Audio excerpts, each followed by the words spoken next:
일단 세 가지 용어만 더 정리하고 교재 한번 보겠습니다.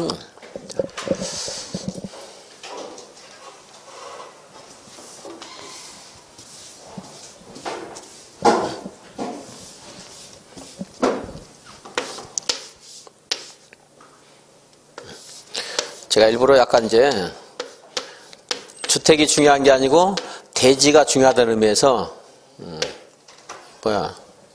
이렇게 그렸는데, 자, 여기는 200세대고 여기는 300세대다. 이래도 얘가 세대수는 적지만 얘가 10만 이상이면 시도이사 대도시장, 얘는 세대수는 많지만 10만 미만이면 그냥 특광별명 시장우수, 이렇게 대지에 따라서 이제 된다는 거 한번 봤고요. 이렇게 해서 주택을 건설하기 위한 또는 그냥 대지 조성,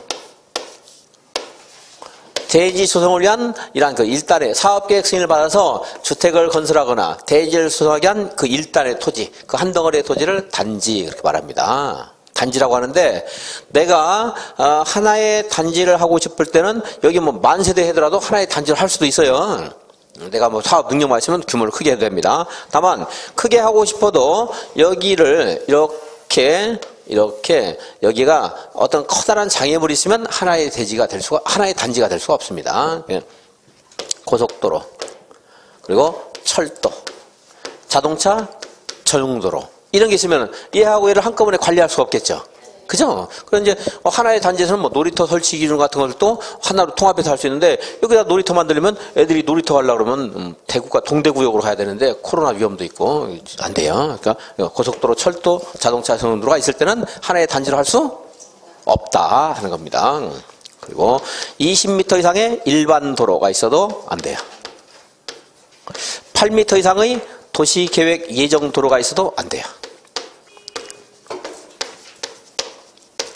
일반도로, 제가 뭐 그 성격을 완벽하게 말할 수는 없어요. 일반도로 왜 20m냐면 그냥 여기 통행이 20m 정도면 그렇게 어렵지 않거든요. 횡단보도가 있으니까. 도시계획 예정도로는 아직 어떠한 상황인지 몰라요. 서로 왕래가 어려울지 쉬울지 몰라요. 아직 예정도로니까. 그래서 얘는 8m만 되더라도 별개의 단지가 돼요. 그래서 20일간 8도이라 하면서 배웠던 건데, 8도, 우리나라가 옛날에 8도였거든요. 가시죠? 전라도, 경상도, 충청도 이런 식이었어요. 그래갖고 8도였는데 20일간 8도이라 8도에 8도. 그래서 도시계획 예정도는 8m. 요거는 이제 숫자에서 물어보고요. 이런 것도 너무 쉬우니까. 그리고 뭐 지방도, 서울시도, 특별시도 하는 것들도 이제 별개 주택단지로 보는 겁니다. 이거 말고 있는데 요것만 가지고 거의 처리가 됩니다. 이것만 가지고. 이제 이렇게 했더니 이러한 문제가 생기는 게, 여기에 있는 일반 도로 같은 것들이 거의 4도일 때는 그걸 폐지하고 못 다니게 하면서 하나의 단지로 하는 경우가 있어서 이거를 일반 도로인데도 불구하고 15m 이하이고 거기에 보행자 우선 도로를 설치한다라든가 아니면은 거기에 충분히 사람들이 왔다 갔다 하는데 장애가 되지 않을 정도로 이제 보행시설을 왕래시설을 설치하거나, 그리고 전체 시속을 30km 이하로 한다, 이런 요건들을 갖추면은 여기를 좀 초과하더라도 그것이 이제 하나의 단지를 할 수 있는 제도를 새로 뒀어요. 이제 뒀는데 불행이 있는 것이고 내용이 아무리 검토해도 너무 어려워요. 시험에 나오기가. 그래서 자주 나오는 부분이 아니기 때문에 여기 물론 단지냐 아니냐, 하나의 단지냐 아니냐는 많이 물어와요. 근데 이제 법이 새로 바뀌면서 여기서 여기에 해당되더라도 이런 아까 말한 것처럼 뭐 30km, 제한 속도 30km 이하로 하고 보행자 우선도로를 설치하고 하는 것들이 요건을 갖추면은 하나의 단지로 할 수 있는 게 있는데 너무 어려워요, 내용들이. 그래서 당장은 나올 가능성이 없다고 보여집니다. 뭐 언젠가는 나올 수 있겠지만 올해 나올 가능성은 뭐 그 확률 자체가 너무 낮으니까 안 하겠습니다. 여전히 이거 하고 여기 8m 국지도로 하는 게 하나 생겼는데 그것은 우리 책이 없으니까 유학집 하겠습니다. 그러니까 요거 일반도로 몇 미터예요? 20, 여전히 이거. 그리고 고속도로 같은 거 상식적으로 해결할 수 있으니까. 그리고 도시계획 예정도로 몇 미터예요? 8m. 일반도로 아니면 몇 미터예요? 8m. 8m가 국지도로 하는 게 하나 생겼거든요. 그건 말을 뭐 어떻게 만들어야 될지 모르겠습니다. 아직 최근에 만들었는데. 그래서 어쨌든 숫자가 그래도 8m라 다행이에요. 자, 그러면 이렇게 8도이랑 빼버리고 이제 일반도로 몇 미터? 20m. 만약에 15m 일반도로다, 별개의 단지이다, 하나의 단지로 할 수 있다. 하나의 단지로 할 수 있어요. 15m 도시 예정도로다, 별개의 단지다, 하나의 단지로 할 수 있다. 별개의 단지다. 얘는 8m 도시계획 예정도로 8m 이상일 때는 별개 단지거든요. 그러니까 도시계획 예정도는 8m 이상이면 별개 단지가 되는 거예요. 근데 아까 말한 것처럼 뭐 여러 가지 요건을 갖추면은 그 별개 단지, 하나의 단지를 할 수 있는 경우가 있는데 너무 어려우니까 이것도 지금 헷갈리잖아요. 그것까지 하면 얼마나 헷갈리겠어요. 자, 10m 국지도로가 있다. 별개 단지다, 하나의 단지다. 별개. 아무튼 일반도 20일 아니면 다 8m 그냥 어디 나오더라도 그렇게 그냥 요령으로. 자, 일반도로 15m다. 하나의 단지가 될 수 있어요. 근데 이제 다른데 뭐 15m 아무튼 8m 이상 나왔다 하면 그건 별개 단지입니다. 일반도로만 20m 일반도로만 25m 일반도로다. 그럼 이제 별개 단지. 이렇게 이제 단지 하나 바꿔. 요건 이제 하나의 사업계획 승인에 따른 하나의 그런 그 일단의 토지를 말하는 건데, 요거를요, 이 규모가 클 때는, 사업 규모가 클 때는 얘를 이렇게, 예를 들어, 이게, 하나의 사업계획에 따라서 이렇게 이제, 주택을 건설하겠습니다. 뭐 4,000세대 막 하기로 했어요. 규모가 커서 이거를 이렇게 나눠서요, 여기를 109, 209, 이런 식으로 분할할 수 있겠죠? 다른 사람 분할 시행한다 이런 말이지만 여기서 그런 말을 쓰고 이제 공구별로 사업할 수 있습니다. 공구별로 할 수 있는데 주택이 그래도 어느 정도 규모는 돼야 돼요. 많다 적다 얼마? 300. 하나의 공구는 300세대 이상이 돼야 돼요. 300 이상. 전체는 단지 전체는 몇백 세대 이상이 돼야 돼요. 600세대 이상이 돼야 돼요. 단지 전체는 몇 배? 600세대 이상이 돼야 되겠죠? 하나의 공구 이렇게 단지를 나누는 게 공구인데 공구 하나가 300 이상이니까 단지 전체는 600세대 이상이 돼야 된다. 그리고 여기 이 공구와 공구 사이를 그래도 경계를 명확하게 해야 돼요. 이제 여기에 사업계획서는 한꺼번에 받는 건데 착공 그리고 사용 검사 입주 이런 걸 다 별개로 할 수 있거든요. 그래서 내가 여기서 분양을 받았으면 그래도 내가 입주할 아파트가 어느 정도 공사되고 있는가 뭐 이런 거 알아야 될 것이고 적어도 그리고 이런 좀 명확하게 공구별로 해야 됩니다. 주택건설 기준 같은 것도 따로 그러니까 이렇게 별개로 주차장 같은 거 설치할 수 있기 때문에 좀 그래도 이해하고 얘는 조금 그래도 경계는 명확해야 됩니다. 그 경계는 600 가지고 한 6m예요. 6m 이상에 여기 설치하는 것은 예를 들어준 거니까 외울 필요 없어요. 뭐 놀이터, 담장, 도로, 주차장 이런 걸로 해서 6m 이상의 경계를 설치할 것 한 것이 공구예요. 자, 다시 이제 하나의 공구는 몇 세대 이상? 300세대 이상. 전체는 따라서 몇 세대 이상이 돼야 돼요? 600. 그리고 600에서 몇 미터?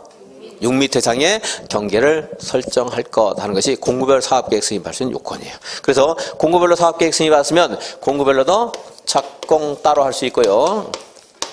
여기 착공, 여기. 그리고 입주자 모집도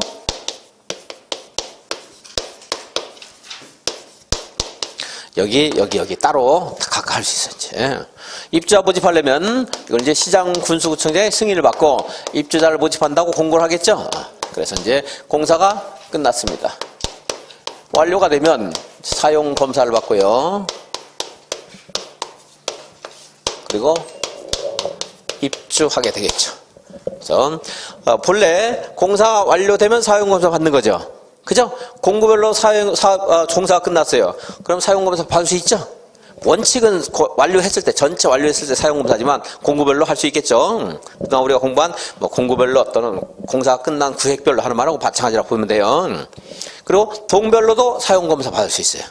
동별로 사용검사 받는 것은 약간 미묘한 문제가 있는데 그냥 받을 수 있다고만 하세요. 그거 관련해서 지문에 나온 것도 있는데 그렇게 뭐 중요한 부분은 아니니까 저는 강의를 했었는데 그렇게 중요한 부분은 아니라고 보여집니다. 그래서 동별로도 사용검사 받을 수 있다. 임시 사용 승인 받을 수 있어요, 없어요? 있죠? 그래도 동별로도 세대별로도 임시 사용 승인 받을 수 있죠. 공동주택의 경우에 세대별로도 임시 사용 승인 받을 수 있다 하는 겁니다. 그동안 공부한 걸 해결할 수 있는 게 있어요. 완료한 경우 공구별 또는 동별 했고요. 임시 사용 승인 받을 수 있다. 계속 공부한 거예요. 누가 사용 검사 받아야 돼요? 사업 주체가 받아야 돼요. 사업 주체가. 누구한테 받아야 돼요? 사업계획 승인권자에게 받아야 돼. 제가 시장군수구청장이 받는데 국장에게 사업계획 승인 받은 경우에는 국장에게 사업계획 승인 받아야 됩니다. 근데 그거는 좀 복잡하니까 다시 한번 정리하겠고요. 이렇게 해서 이제 공사가 끝나 여기 그 내용 받고 여기 이 주택 단지에는 주택도 있고요. 주택만 있는 게 아니고 주택을 이용하기엔 뭐 도로라든가 뭐 가로등 같은 뭐가 부대 시설이 있고 그리고 또 뭐도 있어요. 복리 시설도 있습니다. 복리 시설. 주택, 부대시설, 복리시설 이것이 이제 주택단지 안에 있게 되는데 부대시설은 좀 전에 말한 뭐 도로라든가 담장, 가로등, 각종 건축 설비, 수도, 전기 공급 시설 이런 것들이 부대시설이에요. 부대시설. 복리시설은 가면 좀 재밌는 데예요. 재밌는 거. 경주 유생 놀이터. 경주에서 유생들이 가서 노는 놀이터죠. 포석정인지 뭔지 아무튼 경주 유생 놀이터 가면 재밌어요, 재미없어요? 재밌으니까 가서 놀았겠지. 경주 유생들이. 그래서 경로당, 주민 운동시설, 유치원, 근린 생활시설, 그리고 어린이 놀이터입니다. 놀이터. 이것이 복리시설이에요. 복리시설. 여기서 이제 경주 유생 놀이터인데 주 하는 것은 주민운동시설과 지문 중에 주차장이 나왔어요. 어디가 재밌는데요? 주민운동시설. 주차장은 뭐 재미 별로 없잖아요. 그죠?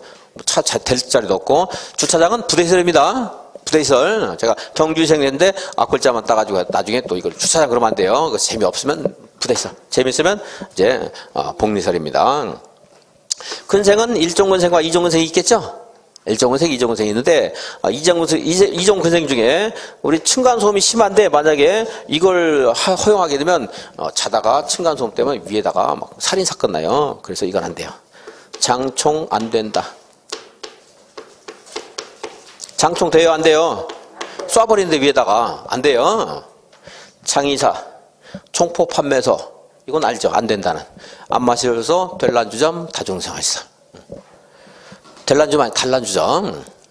장총 안 된다. 근데 여기 있는 단란주점과 다중생활시설은 이종근생 중에 안 되는 거고 그럼 숙박시설인 다중생활시설 돼야 안 돼요? 안 되죠. 숙박은 된다는 말 없잖아요, 이게. 그죠? 여기 중에서 이종근생 되지만 다중생활은 안 된다는 것은 이종근생 말하고 이종근생 아닌 것도 당연히 안 되는 거고. 물론 거기까지 물어보진 않아요. 이제 다중생활이 무슨 의미가를 말하는 거지. 여기서 뭐 숙박시설인 다중생활 이런 질문이 안 나옵니다. 그런 것들은. 단란주점 안 돼요. 뭐 당연히 위락시설인 단란주점은 당연히 안 되죠. 150 미만은 이종근생이거든요. 단란주점이.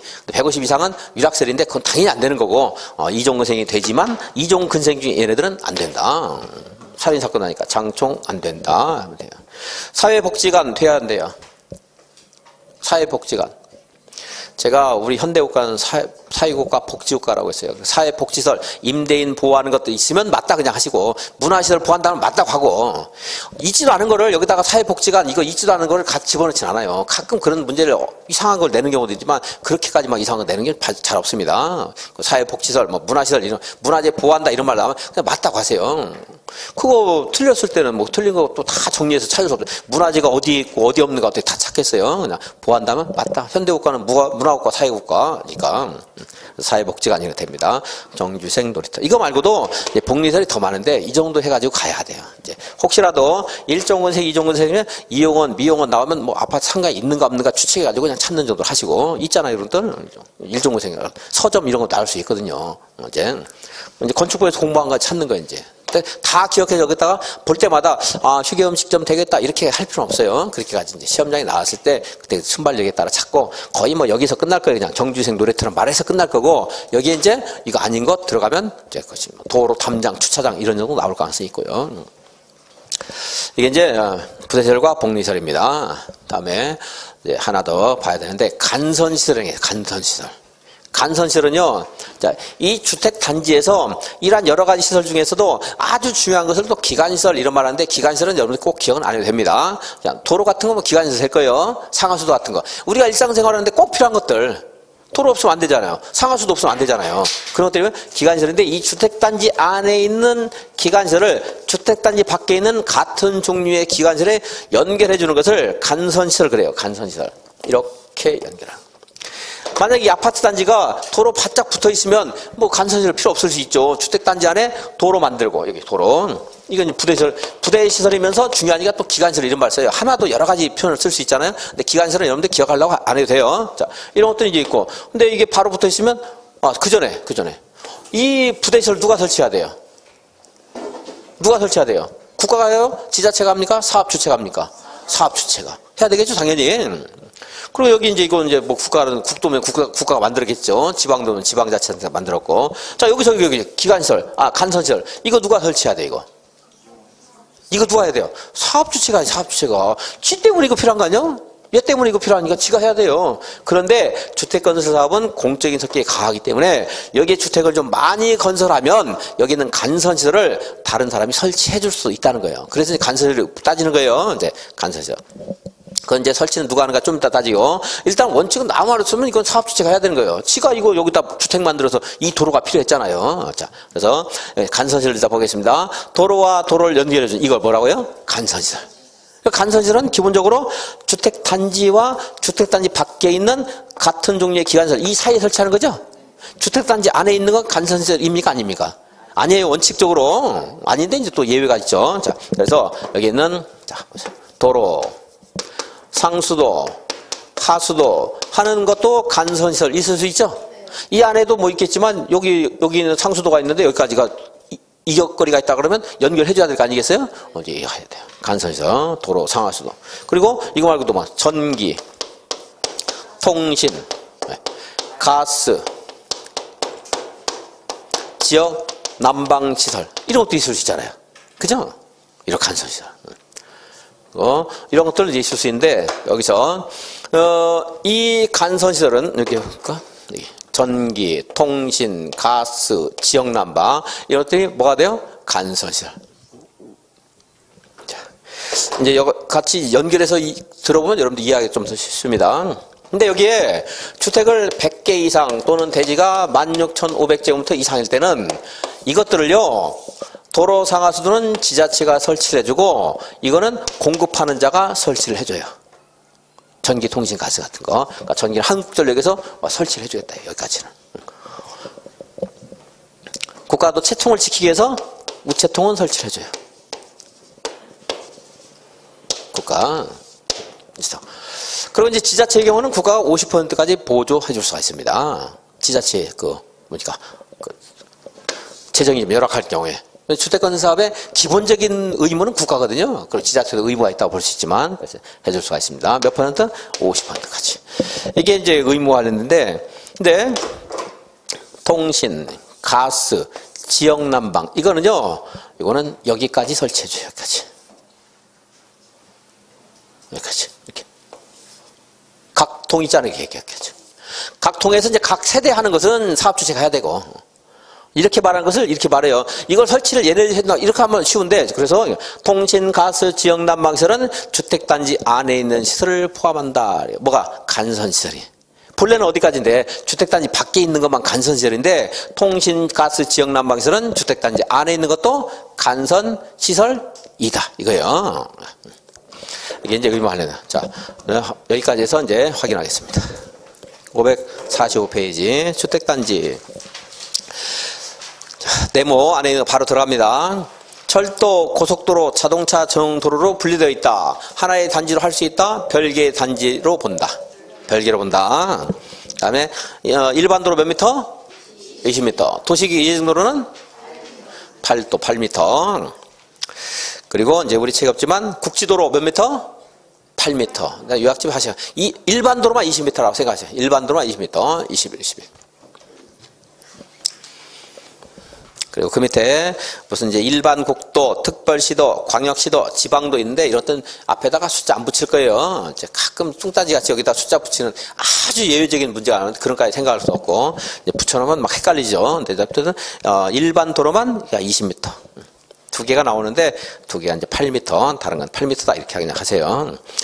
그 밑에 이제 불령에서 새롭게 15m 미만이고 제한 속도 30km 이하이면서 어떤 뭐 보행자를 보호하는 그런 내용들이 있을 때는 별개 단지가 아니고 하나의 단지로 볼 수 있는 도로에 완화 규정이 있는데 그것은 너무 양이 많고 어려우니까 이건 안 하겠다는 겁니다. 요약집에서도 집어넣을까 말까 고민했는데 안 해야 될 것 같아요. 안 하겠습니다. 부대시설, 주차장, 관리사무소, 담장, 주택단지 안에 있는 도로, 각종 건축 설비 이런 것들이 뭐예요? 부대시설. 복리설은 정주위생 놀이터 그랬죠? 그래서 놀이터는 어린이 놀이터, 그리고 생은 근린생활시설, 유는 유치원, 주는 주민운동시설, 경은 경로당 그렇습니다. 자, 뒤에서부터 말을 만들었는데 여러분들 앞에서 읽든 뒤를 읽든 한번 확인하시고요. 이종 근생도 포함되는 건데 뭐는 안 된다고 했죠? 장총 안 된다. 그건 안 되는 거예요. 안 된다니까 안 된다는 거예요. 단란주점 해가지고 안 단다 그러면 아는 걸 하고 싶으니까 안 된다 이렇게 해서 안 된다. 기관시설은 안 읽어보겠습니다. 간선시설 17번 도로, 상하수도, 전기, 가스, 통신, 지역난방시설 중 주택단지 안에 있는 기관시설을 같은 주택단지 밖에 있는 같은 종류의 기관시설에 연결해 주는 것을 간선시설이다. 그림 가지고 연상하시고요. 근데 주택단지 안에 있는 것을 주택단지 밖에 연결해주는 그 사이에 있는 것만 간선시설 그랬는데 주택단지 안에 있는 것도 간선시설이 있다고 했죠? 주택단지 안에 있는 거. 그래서 뭐가 주택단지 안에 있는 것도요? 통가방, 통신, 가스, 지역난방시설. 그래서 제가 이제 농담하다 루이부통 가방 안에 뭐가 있는가 궁금하다 그래서 안에 있는 것도 간선시설이에요. 루이부통. 어디 보니까 그 명품에 대해 명품을 이렇게 어떤 애가 구찌가 어떻게 쓰더라? 있잖아. 구찌. 뒤에 있는데 구찌인데 제가 아무튼 여러분들이 시험을 잘 보면 이거를 A급으로 많이 사드릴게요. 이렇게 하면 아구찜인데 A급으로 많이 사드릴 수 있어요. 제가 시험만 잘 보면. 그러니까 루이비통 가방, 통가방은 주택단지 안에 있는 것도 간선시설.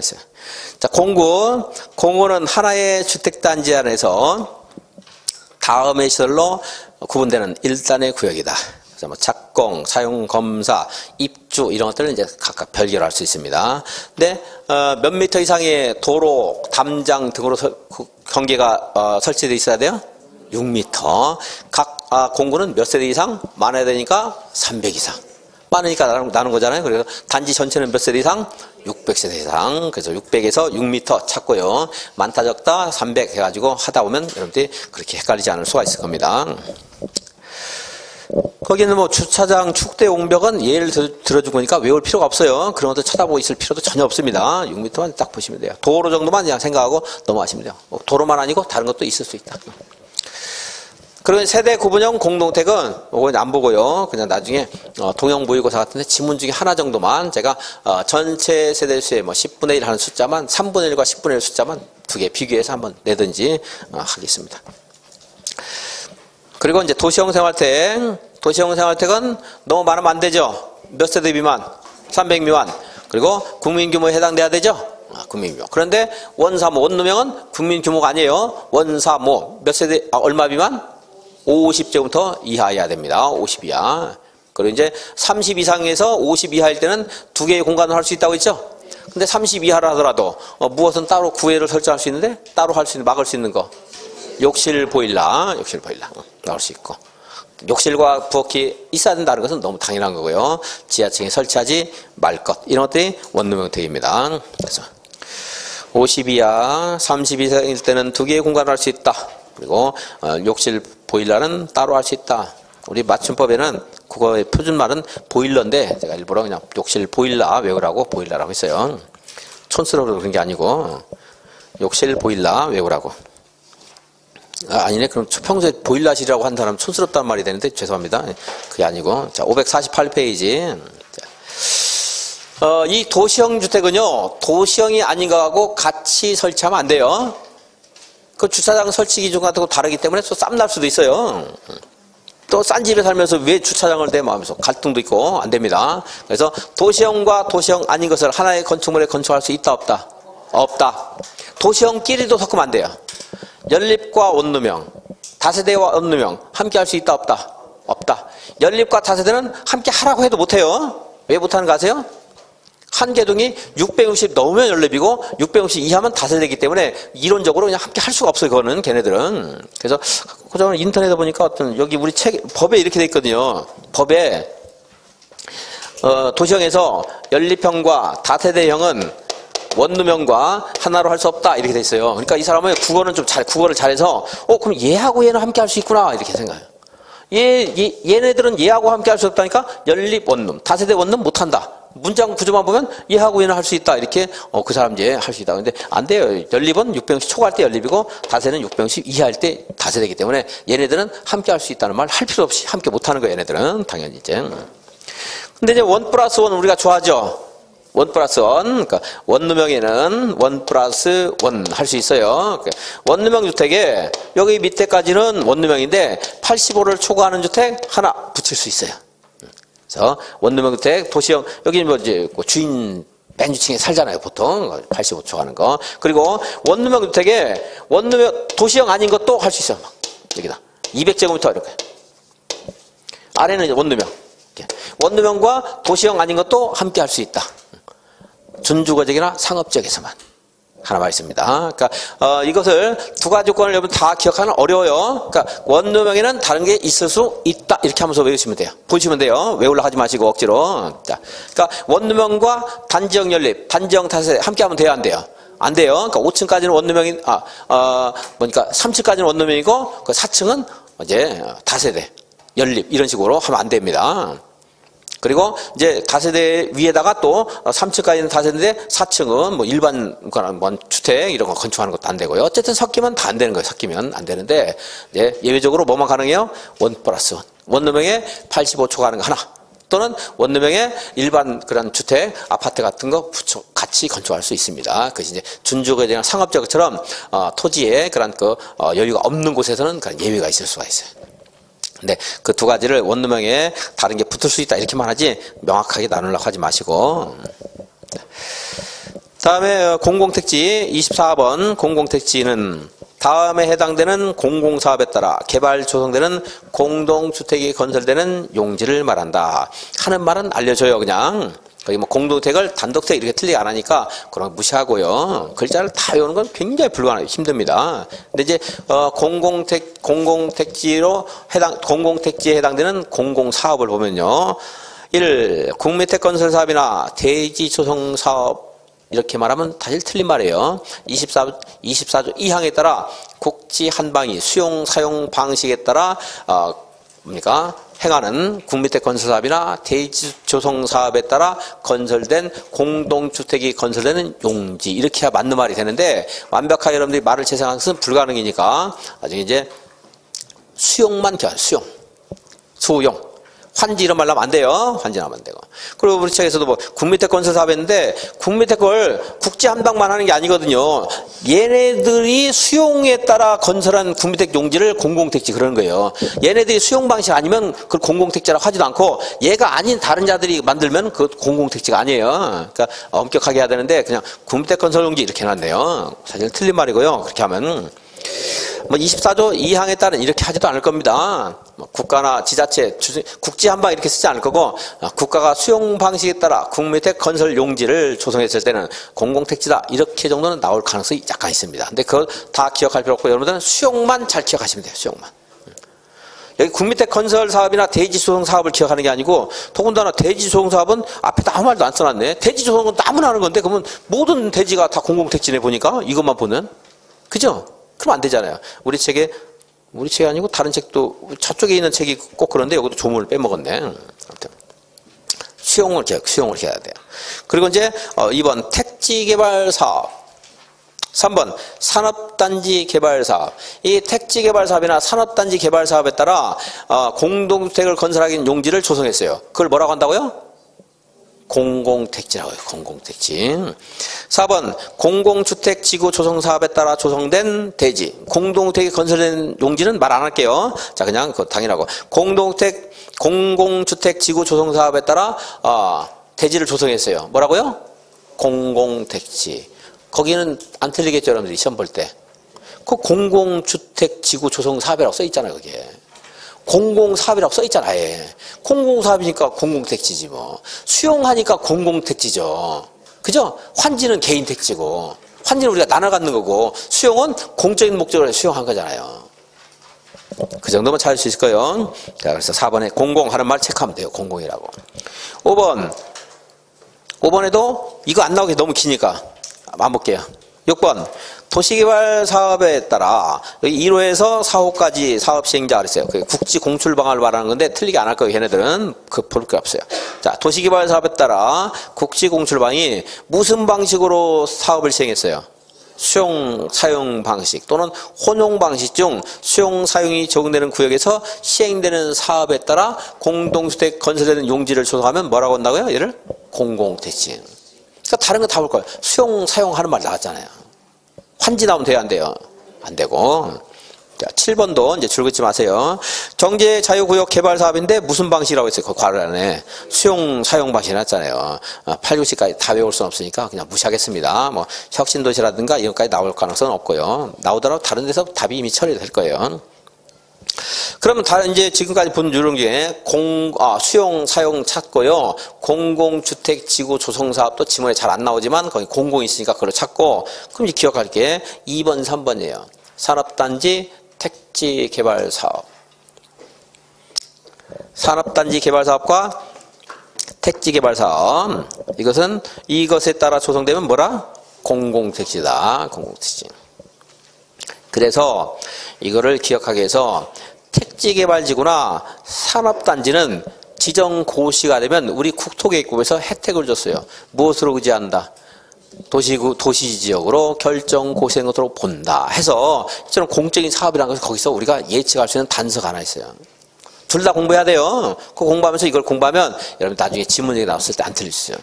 이건 나오면 얘가 답이 될 수가 있거든요. 그래서 학년 재작년인가에서도 산업단지 개발 사업에 따라 조성된 토지는 공공택지다 해가지고 그게 답이 됐는가? 아무튼 답이었어요. 맞았는지 틀렸는지 제가 정확히 기억 안 나는데 걔가 답이었어요.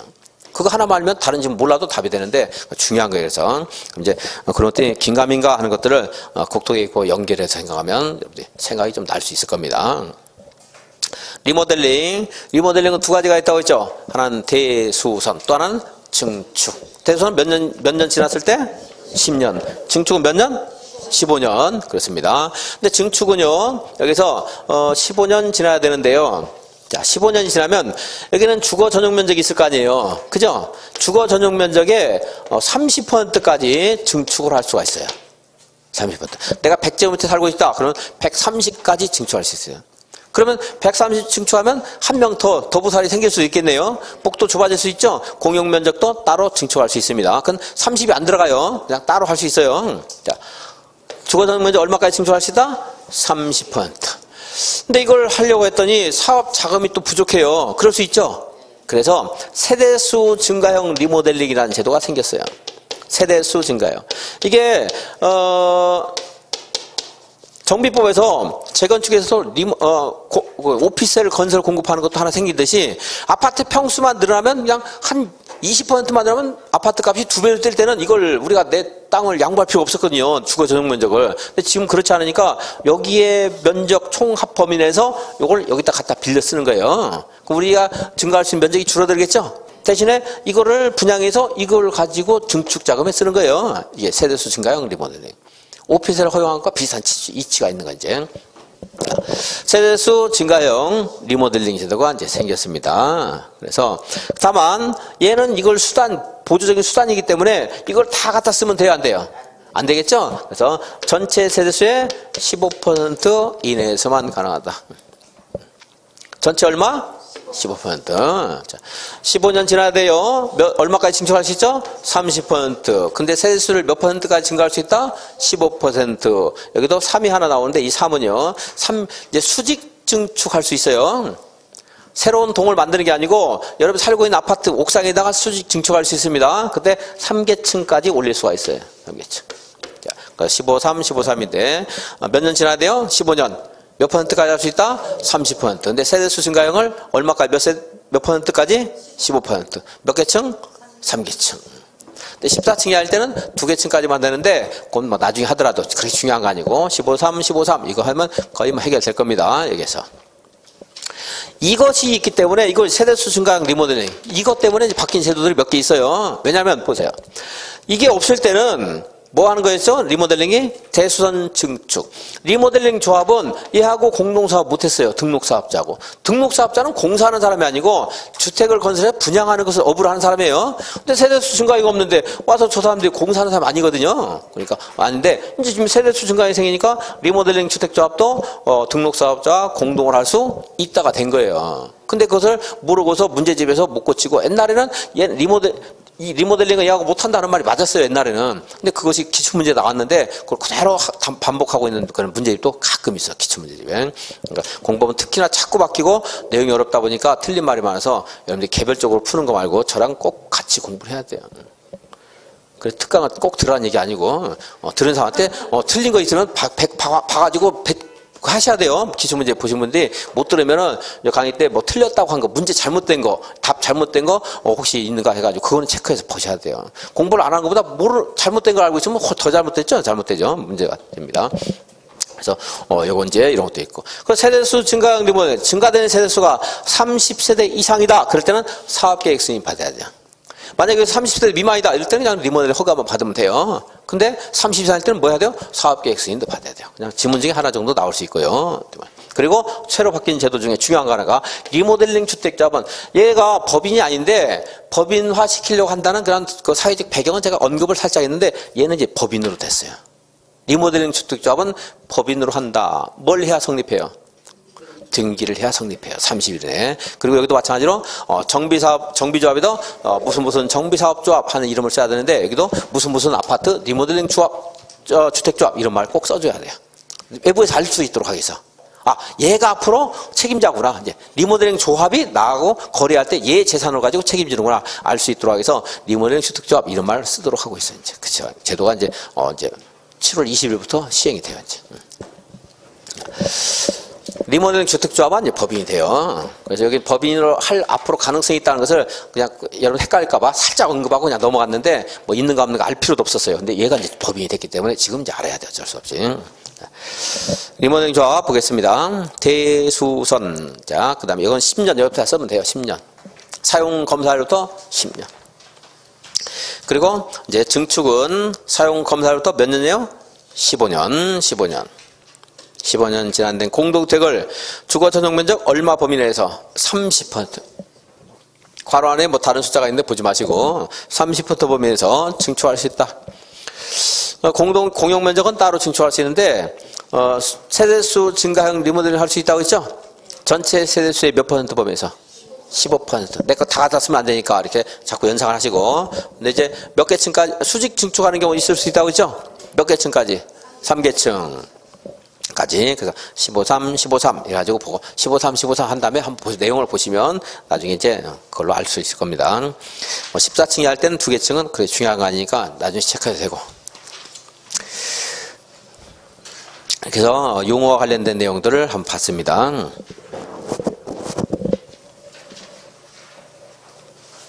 자, 551페이지 주택건설사업자. 주택건설 사업 주체가 주택을 건설할 때 연간 주택은 몇 개? 20개. 대지는 1마 이상 조성하려면 국토교통부 장관에게 자본금이라든가 토목 분야, 건축 분야 기술자, 고용 요건이라든가 사무실 요건을 갖춰서 등록을 해야 됩니다. 등록. 근데 도시형 생활주택은 몇 개 이상일 때? 30개 이상일 때. 도시형 생활주택. 자본금 같은 요건 같은 것은 안 읽어보겠습니다. 552페이지 등록 사업자가 있고 등록하지 않고 사업할 수 있다고 있죠? 누구요? 국지한방. 얘네들은 등록 안 해도 되잖아요. 충분히 자기의 책임 질 수 있는 능력이 있습니다. 국가, 지자체, 한국공사, 지방공사, 공익법인, 그리고 등록사업자와 공동으로 사업을 하는 주택조합. 등록사업자와 공동으로 사업을 하는 토지소유자나 고용자는 등록을 할 필요가 있다 없다? 없다. 우리 책에는 고용자만 있습니까? 이제 왜냐하면 이 법조문이 토지 소유자가 다른 데 있어요. 그러다 보니까 이렇게 기계적으로 하는데 공부하는 입장에서는 한 군데 몰아주면 좋겠죠. 토지 소유자가 공동을 할 수 있다고 했죠? 그 등록할 필요가 있다 없다? 없다. 여기서 할 수 있고. 자, 공동사업 주체. 토지 소유자가 주택을 건설하는 경우에 등록을 해야 된다는 의무 규정인 4조 1항에도 불구하고 등록한 자, 등록사업자 공동으로 시행할 수 있고 이럴 때는 등록을 안 해도 된다 이 말이죠. 이때 이 양자를 공동사업 주체로 본다 그랬죠. 나 공동사업자 아닙니다 하면서 발표 못한다 이 말이에요. 뭐 추정한다 그러면 추정은 반정을 들어서 뺄 수 있잖아요. 본다니까 그냥 그대로 사업주체가 되는 겁니다. 주택조합은 세대수 증가하지 않는 리모델링 주택조합은 공동사업 못한다고 했죠. 왜 그런가 말씀드렸으니까 아실 것이고, 구성원 주택을 건설하는 경우에 스스로 할 수도 있고 지자체나 한국공사, 지방공사와 공동을 할 수 있어요. 등록사업자와 공동을 할 수 있어요. 얘는 이제 공익성이 강하니까 지자체도 같이 해줄 수 있다는 건데 거기까지는 뭐 꼭 기억을 못 해줬는데 공동을 할 수 있죠. 그럼 공동사업체로 본다 하는 말 나올 것이고, 등록할 필요가 있어요 없어요? 없다고 했고, 고용자는 그러니까 단독으로 하면 그냥 고용자가 아니에요. 그냥 등록사업자입니다. 그러니까 고용자라는 이름을 가지고 사업하려면 어떻게 해야 돼요? 등록사업자와 공동으로 사업을 해야 한다. 물론 20개 이상 할 때. 뭐 10개만 만들어서 사원주택 쓰고 싶다. 그럼 등록 안 해도 되겠죠 그때는. 다음 페이지 등록사업자 결격 사유. 그냥 하나만 보겠습니다. 5번 등록 말소 후 2년 지나지 아니한 자. 이거 말고도 있는데 그냥 이것만 보고 넘어가겠습니다. 그리고 양보하라서 3번 필요적 등록 말소 사유. 1. 거짓이나 부정한 방법으로 등록한 경우에 반드시 등록을 말소해야 한다. 물론 이때도 청문을 해요. 청문한 다음에 그런 정당한 사정이 없을 때 말소한다는 거지 청문도 안 하고 말소해야 되는 거 아니에요. 5번 등록증을 대여한 경우 이것도 등록을 말소해야 한다. 등록 말소할 때 청문한다 안 한다?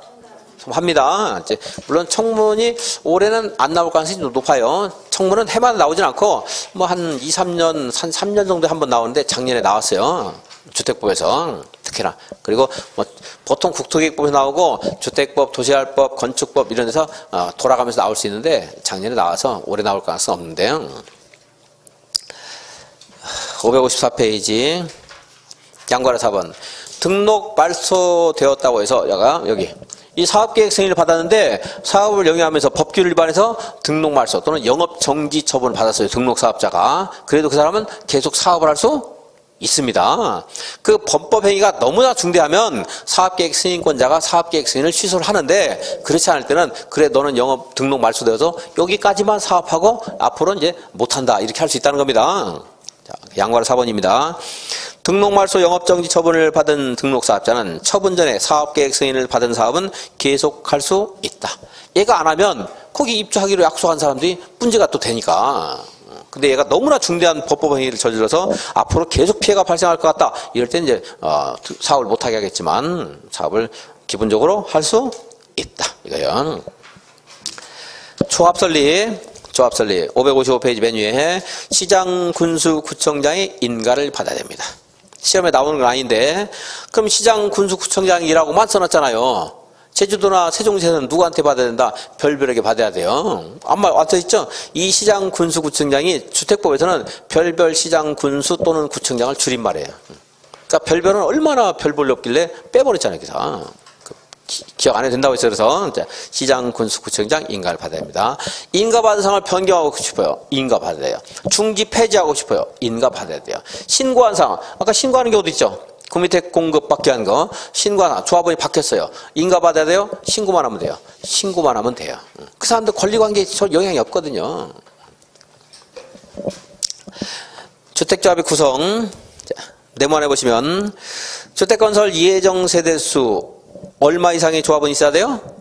50%. 물론 이제 사업계획 승인 과정에서 200세대가 300세대로 바뀌었으면 당연히 300세대 50% 있어야 되겠죠? 이거 사업 자금을 위한 최소한의 동력이기 때문에 50%는 갖춰야 돼요. 만약에 50% 미달된다 이런 말 나오면 조합은 추가 모집할 수 있다 생각하시면 돼요. 두 가지 사유가 있는데 그걸 꼭 여러분들이 암기할 필요 없어 기계적으로. 자, 적어도 몇 명 이상이 돼야 한다고요? 20명 돼야 되고요. 이것은 조합 설립인가 신청일로부터 사용 검사일까지 계속 갖춰야 된다 하는 말이 이제 법에서 나왔어요. 이제 중간에 처음에 조합 설립해놓고 조합은 이탈해서 50 안 될 때 사업을 계속 할 수 있는가 없는가 문제가 있었는데 50이 안 되면 사업을 영위할 수가 없거든요. 그래서 여기까지 50% 갖추고 있어야 된다. 여기까지 사용을 할 때까지 이 내용이 있는데 언제부터 언제까지가 뭐 지문 중에 법 바뀐 게 있어서 저는 강조 안 합니다. 왜? 기억 못 하거든요 아직. 시험장 못 써먹어요. 50% 20명 이거 막 정확히 기억하시고. 조합원 자격 보겠습니다. 조합원 자격은요 너무 복잡해서 교재 칠판에 설명하고 한번 읽어보면 여러분 머릿속에 떠오를 수 있을 거예요. 이제. 자, 여기 지역조합, 직장조합, 조합원 자격, 지역조합, 조합원 자격 한번 보겠습니다. 여기는요 무주택이거나 85제곱미터 이하의 주택 한 채 소유한 세대의 세대주가 될 수가 있습니다. 부부가 별개의 세대로 있다 하더라도 하나의 세대로 다 봐요. 따로 이제 그 그 주민 등록을 따로 하고 있다 하더라도. 그래서 자 지역주택조합원은요 조합 설립 인가일로부터 여기 입주 가능일까지 입주 가능일 사용 검사를 받으면 먼저 보존 등기합니다. 주택에 대해서 보존 등기 돼 있죠. 사업주체 명의로 했어요. 그리고 이제 사용검사 받으면 사업주체가 여기 입주자 모집한 여기에서 이게 뭐 공급계약 체결한 갑이라는 사람이 있다. 그럼 이제 이 갑에게 통지해 주겠죠. 몇 월 며칠부터 입주할 수 있습니다. 입주 가능일 통보해 주죠. 그럼 이제 갑이 여기 입주하기로 했으면 청약금, 계약금, 중도금 다 치고 잔금 치르고 입주하면 돼요. 그죠? 그래서 잔금을 치렀으니까 당연히 갑은 A에게 너에게 되어 있는 소유권 보존 등기, 소유권 등기를 나한테 이전해달라 할 수 있겠죠? 그러니까 이 입주 가능이라고 그 기간이 소유권 이전 등기 신청 가능일 하는 거하고 그 기간이 이제 정확하게 일치를 하는 겁니다. 같은 말이에요. 이 말과 이 말이 같은 말이 아니고 기간이 겹친다 이 말이에요. 자, 사업 주체가 입주 예정자에게 통보한 입주 가능일은 뭐할 것 같다? 소유권 이전 등기 신청일 이거고 이제 같은 기간입니다. 갑이 이제 입주를 하는데 이때까지 무주택이거나 85제곱미터 이하의 주택 하나 가지고 있어야 돼요. 중간에 만약에 주택이 다주택자가 됐다. 그럼 조합원 자격 상실해서 탈퇴를 해야 돼요. 자격 상실하게 되는 겁니다.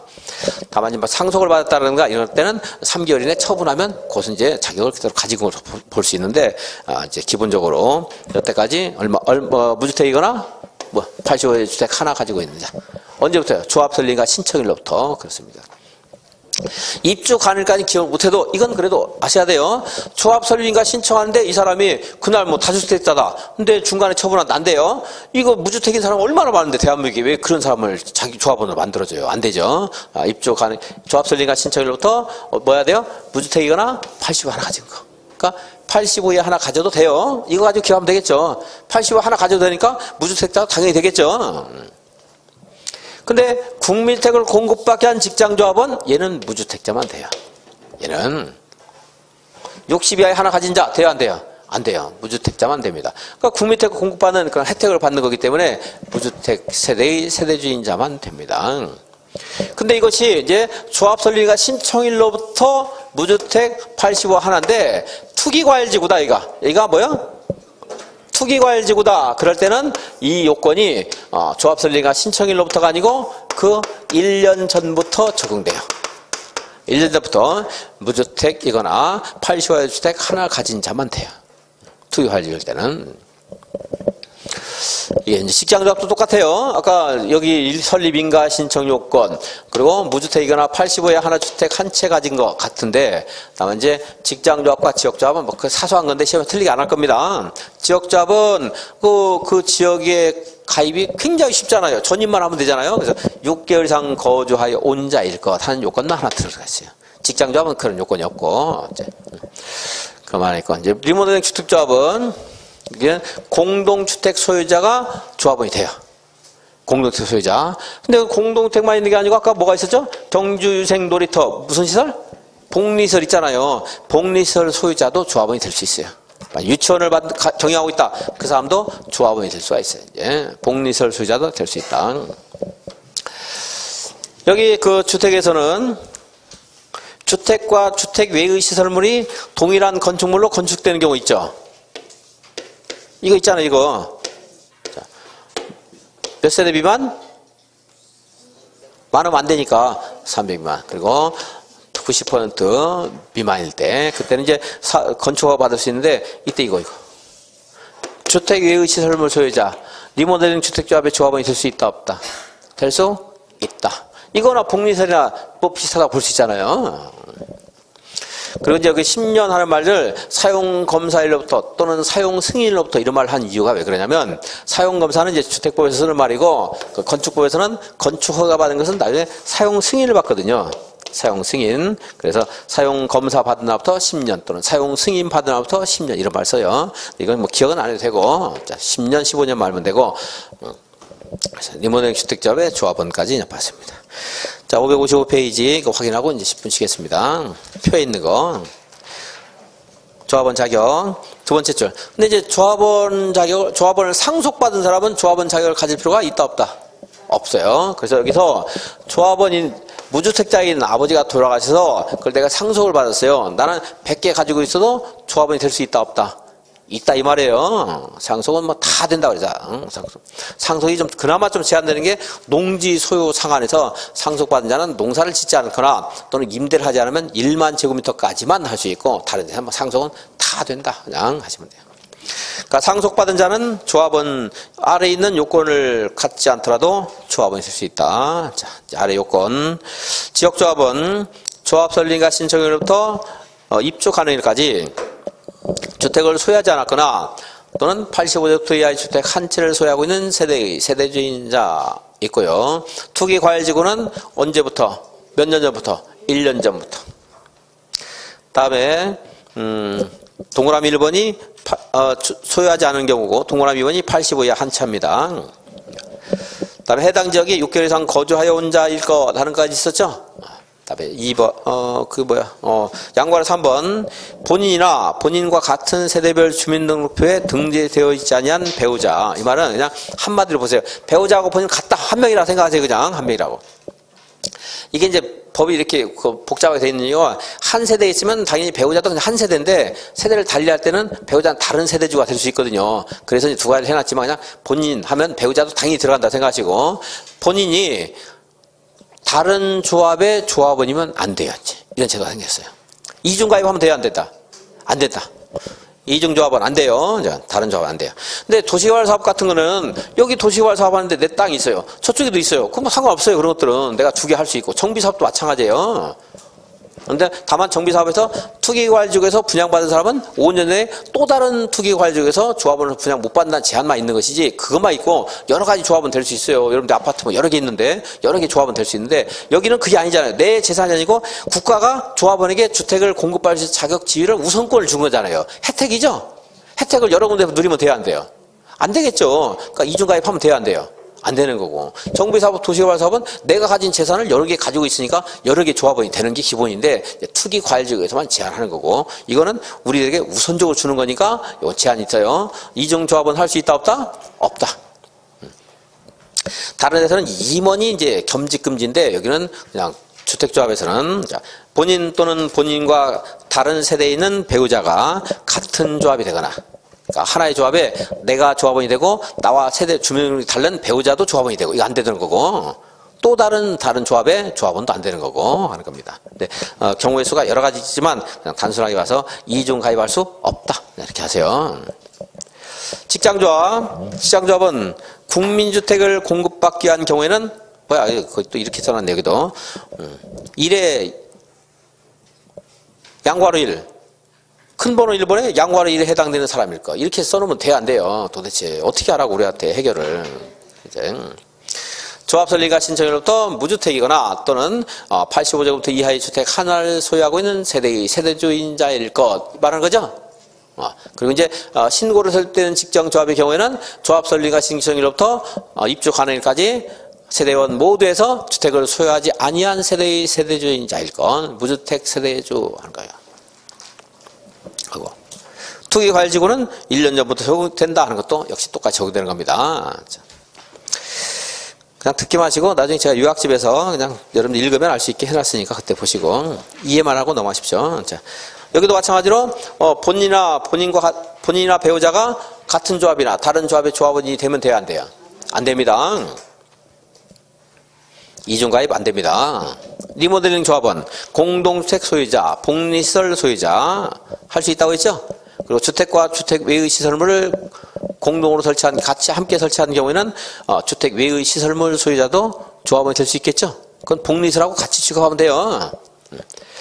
공동주택 소유자만 조합원이다 아니죠? 상가 건물 소유자도 조합원이 될 수 있다. 재건축도 마찬가지예요. 재건축도 상가 건물도 하나의 동으로 봐서 다 그 재건축 조합원이 되는 거예요. 여기도 마찬가지로 리모델링도 마찬가지입니다. 10분 쉬었다가 보겠습니다.